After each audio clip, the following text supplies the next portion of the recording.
ਜਿਹੜੇ ਭਾਈਆਂ ਨੂੰ ਇਹ ਮਸਲਾ ਹੈ ਕਿ ਸਾਡੇ ਜਿਸਮ ਦੇ ਅੰਦਰ ਕਮਜ਼ੋਰੀ ਬੜੀ ਆ ਗਈ ਹੈ, ਕੁਵਤ ਬਾ ਬੜੀ ਕਮਜ਼ੋਰ ਹੋ ਗਈ ਹੈ, ਟਾਈਮਿੰਗ ਨਹੀਂ ਬਣਦੀ, ਮਨੀ ਬੜੀ ਕਮ ਹੈ, ਉਹਨਾਂ ਦੋਸਤਾਂ ਵਾਸਤੇ ਮੈਂ ਇੱਕ ਬਿਹਤਰੀਨ ਨੁਸਖਾ ਲੈ ਕੇ ਹਾਜ਼ਰ ਹੋਇਆ ਕਿ ਉਹ ਨੁਸਖਾ ਜਿਹੜਾ ਅਸੀਂ ਆਦੇ ਮਤਲਬ ਤੇ ਇਸਤੇਮਾਲ ਵੀ ਕਰਨੇ ਹੈ। ਮੈਂ ਦੋਸਤਾਂ ਦੀ ਖਿਦਮਤ ਵਾਸਤੇ ਪੇਸ਼ ਕਰ ਰਿਹਾ। ਦੋਸਤੋ, ਗੋਖਰੂ ਲੈ ਲੈਣਾ ਹੈ ਪੰਸਾਰੀ ਕੋਲੋਂ ਸਾਫ ਸੁਥਰਾ 90 ਗ੍ਰਾਮ, ਤਾਲ ਮਖਾਣਾ ਲੈ ਲੈਣਾ ਹੈ 60 ਗ੍ਰਾਮ, ਮੂਸਲੀ ਸਫੈਦ ਇੰਡੀਅਨ ਅਸਲੀ ਲੈ ਲੈਣੀ ਹੈ 30 ਗ੍ਰਾਮ। ਇਹਨਾਂ ਤਿੰਨਾਂ ਚੀਜ਼ਾਂ ਨੂੰ ਲੈ ਤੇ ਸਾਫ ਸੁਥਰਾ ਕਰ ਤੇ ਬਰੀਕ ਪੀਟ ਲੈਣਾ ਹੈ।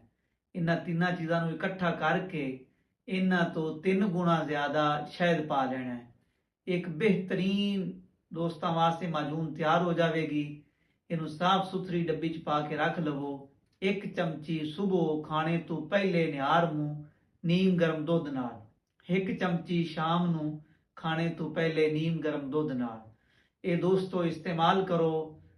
ਉਮੀਦ ਹੈ ਕਿਸੇ ਦੋਸਤ ਨੂੰ ਕਿਸੇ ਹਕੀਮ ਕੋਲ ਜਾਣ ਦੀ ਜ਼ਰੂਰਤ ਨਹੀਂ ਪੈਂਦੀ। ਇਨਸ਼ਾਅੱਲਾ ਇਹਦੇ ਖਾਣ ਨਾਲ ਮਰਦਾਨਾ ਤਾਕਤ ਵੀ ਬੇਬਾਹ ਹੋਵੇਗੀ ਇਨਸ਼ਾਅੱਲਾਹੁਲ ਅਜ਼ੀਜ਼, ਔਰ ਜਿਸਮ ਵੀ ਤਾਕਤਵਰ ਹੋਵੇਗਾ। ਬਣਾਓ ਤੇ ਦੋਸਤਾਂ ਨੂੰ ਪੇਸ਼ ਕਰੋ, ਖੁਦ ਵੀ ਇਸਤੇਮਾਲ ਕਰੋ, ਦੁਆਵਾਂ 'ਚ ਯਾਦ ਰੱਖੋ।